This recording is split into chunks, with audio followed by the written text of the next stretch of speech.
नमस्कार साथियों, स्वागत है आपका एक बार फिर आपके अपने चैनल ज्ञान गुरु 365 में। रोजाना की तरह आज हम लेकर आए हैं राजस्थान के राजपूत राजवंश के बारे में। तो राजपूत राजवंशों के उदय के बारे में जानने से पहले हम देखेंगे कि राजस्थान में और कौन से राजवंश रहते थे और उससे पहले राजस्थान में कैसी स्थिति थी। तो राजस्थान का प्रारंभिक इतिहास देखिए, 200 ईसा पूर्व से लेकर 300 ईस्वी तक राजस्थान में अनेक छोटे छोटे राज्य बन गए थे। यानी कि जो 200 ईसा पूर्व से और 300 ईस्वी के बीच में राजस्थान में छोटे छोटे राज्य बने हुए थे और उत्खनन से प्राप्त मुद्राएं, आभूषण, अभिलेख व भवनों के खंडर यहाँ ब्राह्मण तथा बौद्ध संस्कृति के विकास को दर्शाते हैं। जब सिकंदर का आक्रमण हुआ था, उसके परिणाम स्वरूप पंजाब की मालव, शिवी, अर्जुनायन आदि जातियां राजस्थान में आई और यहाँ अपना राज्य स्थापित किया। यहाँ पर अपना राज्य स्थापित कर लिया। चित्तौड़ के निकटवर्ती भूभाग पर शिवी लोगों ने अपना राज्य स्थापित किया। अलवर में शालव जनपद और जयपुर के आसपास मत्स्य जनपद स्थापित हुआ। भरतपुर व अलवर में अर्जुनायन जाति ने अपना राज्य स्थापित किया। उत्तरी राजस्थान में योधेय जाति ने अपना राज्य स्थापित कर कुषाण शक्ति को नष्ट किया। बेराट से प्राप्त अशोक के शिलालेख से यहाँ मौर्य शासकों के शासन की जानकारी मिलती है। मौर्यों के बाद में गुप्त राजवंश की बात करें तो गुप्त शासकों ने भी राजस्थान के छोटे छोटे राज्यों को परास्त कर उन्हें अपना करद यानी कर देने वाला बना लिया था। राजस्थान में गुप्तों का शासन 5वीं शताब्दी तक बना रहा। समुद्रगुप्त ने इन राज्यों से कर वसूल किया। चंद्रगुप्त द्वितीय का अधिकांश राजस्थान पर अधिकार हो गया था। 6वीं शताब्दी के प्रारंभ में राजस्थान पर हुणों के आक्रमण हुए। तोरमान और मिहिर कुल प्रसिद्ध हुण शासक थे जिन्होंने यहाँ के बौद्ध स्थलों को नष्ट किया और मिहिर कुल ने बारडोली यानी चित्तौड़ में शिव मंदिर का निर्माण करवाया। 7वीं शताब्दी के प्रारंभ में भीनमाल को अपना केंद्र बनाकर गुर्जरों ने अपना राज्य स्थापित किया, जिसका उल्लेख हवेनसांग भी करता है। उसके बाद में प्रभाकर वर्धन ने इस गुर्जर राज्य को नष्ट कर अपना प्रभाव स्थापित किया। हर्षवर्धन की मृत्यु 647 ईस्वी में, कुछ जगह 644 ईस्वी लिखा हुआ है, के पश्चात भीनमाल में प्रतिहार शक्ति का उदय हुआ। प्रतिहार शासक नागभट्ट प्रथम ने संपूर्ण उत्तरी भारत पर अपना राज्य स्थापित किया। इसे यानी प्रतिहार शासक नागभट्ट प्रथम को सिंध से आने वाले अरब आक्रमणकारियों को भी परास्त करने का श्रेय दिया जाता है। उसके बाद गुप्त साम्राज्य के पतन के बाद क्या हुआ? गुप्त साम्राज्य के पतन के बाद केंद्रीय सत्ता के अभाव में उत्तरी भारत में राजनीतिक अव्यवस्था उत्पन्न हो गई, जिसके कारण यहाँ पर छोटे छोटे राज्य फिर से विकसित हुए। राजस्थान की गणतंत्रीय जातियों जैसे कि मालवा, योधेय, शिवी व अर्जुनायन ने प्रारंभ में गुप्तों की अधीनता स्वीकार कर ली, लेकिन जो राजनीतिक अव्यवस्था थी उसका लाभ उठाकर पुनः स्वतंत्र हो गए और पारस्परिक संघर्ष के बाद यानी आपस में संघर्ष के बाद में अपने अधिकार क्षेत्र में वृद्धि करने का प्रयास करने लगे, जिस कारण इनकी शक्ति निर्बल हो गई। ऐसी परिस्थितियों में हुणों के विध्वंसकारी आक्रमण राजस्थान में हुए और उन्होंने कमजोर गणतंत्रीय व्यवस्था को जर्जरित कर दिया। अब यशोवर्मन का उदय। इसी समय यशोवर्मन का उदय हुआ और उसने मालवा व राजस्थान से हुणों को निकालकर 532 ईस्वी में पुनः इस क्षेत्र में शांति व व्यवस्था कायम की। यहाँ पे शांति स्थापित कर दी। यशोवर्मन की मृत्यु के बाद राजस्थान में पुनः अराजकता का दौर शुरू हो गया। यशोवर्मन के अधिकारी पुनः अपने अपने क्षेत्रों में स्वतंत्र होने का प्रयास करने लगे और पारस्परिक संघर्ष में उलझ गए। यह जो दौर था इसमें पुष्यभूति शासकों द्वारा व्यवस्था स्थापित करने तक बना रहा था।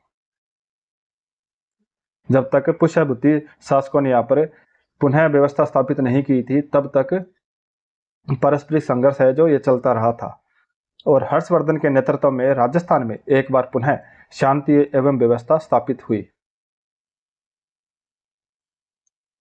अब राजपूतों का उदय देखते हैं तो हर्षवर्धन की मृत्यु 647 ईस्वी और कई जगह 644 ईस्वी लिखा हुआ है के पश्चात राजस्थान में पुनः छोटे छोटे राज्यों में विभाजित हो गया था। जो राजस्थान था वह पुनः छोटे छोटे राज्यों में विभाजित हो गया था। ये राज्य अपने अधिकार क्षेत्र में वृद्धि करने की कोशिश में आपसी संघर्ष में उलझ गए। अब इनकी अलग पहचान राजपूतों के रूप में हुई थी। जो छोटे छोटे राज्य थे, इन्होंने अपनी अलग पहचान बनाई थी राजपूतों के रूप में। अतः 7वीं शताब्दी को राजपूत राज्यों का उदय काल माना जाता है और उत्तर भारत के संदर्भ में इस काल के अधिकांश राजवंश राजपूत कहलाए।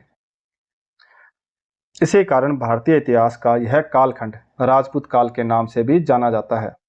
750 ईस्वी से लेकर 1200 ईस्वी तक का काल भारतीय इतिहास में अनेकानेक राजवंशों के उत्थान व पतन का साक्षी रहा है। इस कालखंड में गुजरात, पंजाब और गंगा यमुना के मैदानी भागों से कई राजपूत समुदाय राजस्थान आए और यहाँ अपनी सत्ता स्थापित करने में सफलता प्राप्त की। इन राजपूत राजवंशों ने पहले दक्षिण, फिर दक्षिण पश्चिमी, उसके बाद में दक्षिण पूर्वी व उत्तरी पश्चिमी और उसके बाद में उत्तरी पश्चिमी भागों में अपने राज्य स्थापित किए। उत्तरी पूर्वी, उत्तरी दक्षिण पश्चिमी और उसके बाद उत्तरी पूर्वी भागों में अपने राज्य स्थापित किए। कुछ राजपूत समुदाय राजस्थान के भीतरी भागों में भी जाकर बस गए थे।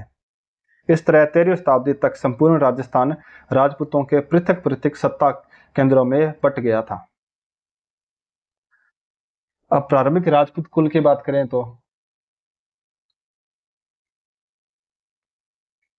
प्रारंभिक राजपूत कुलों में मारवाड़ के प्रतिहार और राठौड़, मेवाड़ के गुहिल, सांबर के चौहान, चित्तौड़ के मौर्य, भीनमाल तथा आबू के चावड़ा, आमेर के कछवाहा, जैसलमेर के भाटी आदि प्रमुख जो राजपूत राजवंश थे। शिलालेखों की जानकारी के अनुसार 6वीं शताब्दी में मंडोर के आसपास प्रतिहारों का राज्य था, जो बाद में राठौड़ों को प्राप्त हुआ। इसी समय सांबर में चौहान राज्य की स्थापना हुई थी। 6वीं शताब्दी में मेवाड़ और आसपास के भागों में गोहिलों का शासन स्थापित हुआ। 10वीं शताब्दी में अर्थुना तथा आबू में परमार वंश शक्तिशाली हो गया। 12वीं 13वीं शताब्दी में जालोर, रणथंभौर और हाड़ौती में चौहानों ने पुनः अपनी शक्ति को संगठित किया, जबकि कहीं कहीं उनकी शक्ति विघटित भी होती रही थी।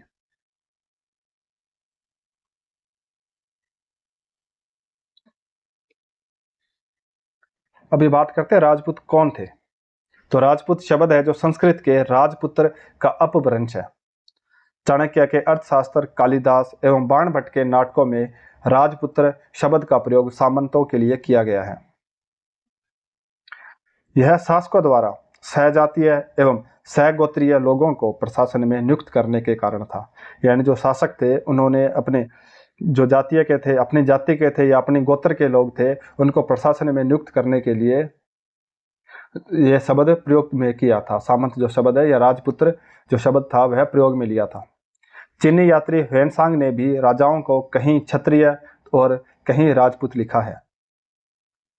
इससे राजपुत्र शब्द की प्राचीनता प्रकट होती है। वैदिक साहित्य में राजन्य शब्द योद्धा वर्ग के लिए प्रयुक्त किया गया है और इसी के साथ में चंद्रप्रदय रचित पृथ्वीराज रासों में भी राजपूत शब्द का प्रयोग जाति के लिए न होकर योद्धा के लिए किया गया है। भारत के शासक लोग थे जो मुसलमानों के आक्रमण तक क्षत्रिय ही कहलाते थे। यानी भारत के जो राजा थे, ये जो शासक थे, वह मुसलमानों के आक्रमण तक क्षत्रिय ही कहलाते थे। अब इसी के बाद राजपूतों के बारे में डॉक्टर जगदीश सिंह गहलोत कहते हैं कि मुसलमानों के आक्रमण तक यहाँ के राजा क्षत्रिय ही कहलाते थे। बाद में इनका बल टूट गया, यानी इनकी शक्ति क्षीण हो गई थी और यह स्वतंत्र राजा के स्थान पर सामंत नरेश हो गए। मुसलमानों के समय में ही धीरे धीरे इन शासक राजाओं की जाति के लिए राजपुत्र या राजपूत शब्द काम में आने लगा। डॉक्टर गौरीशंकर हीराचंद ओझा के अनुसार मुसलमानों के राजतब काल में क्षत्रियों के राज्य क्रमशः अस्त होते गए और जो बचे हुए थे उनको मुसलमानों की अधीनता स्वीकार करनी पड़ी। अतएव वे स्वतंत्र राजा न रहकर सामंत बन गए। ऐसी दशा में मुसलमानों के समय राजवंशी होने के कारण उनके लिए राजपूत नाम का प्रयोग होने लगा। वी.एस. स्मिथ के अनुसार राजपूत जाति 8वीं या 9वीं शताब्दी में यकायक प्रकट हुई थी और इसके बारे में जैन और बौद्ध ग्रंथों में भी 7वीं शताब्दी तक राजपूत शब्द का प्रयोग नहीं हुआ है। अंततः चाणक्य, कालिदास और बाणभट्ट का राजपुत्र मुसलमानों के समय राज्य खोकर राजपूत बन गया।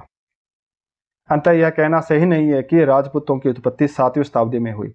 राजपूत भारत की प्राचीन जातियों में से ही एक थी। तो आज के लिए बस इतना ही। कल देखेंगे राजपूतों की उत्पत्ति के बारे में। तो मिलते हैं कल एक नई क्लास के साथ। तब तक के लिए धन्यवाद। अगर आपको वीडियो अच्छा लगता है तो वीडियो को लाइक करें, कमेंट करें और यूट्यूब चैनल को सब्सक्राइब जरूर करें। मिलते हैं कल। तब तक के लिए पढ़ते रहें, बढ़ते रहें, सीखते रहें। जय हिंद, जय भारत।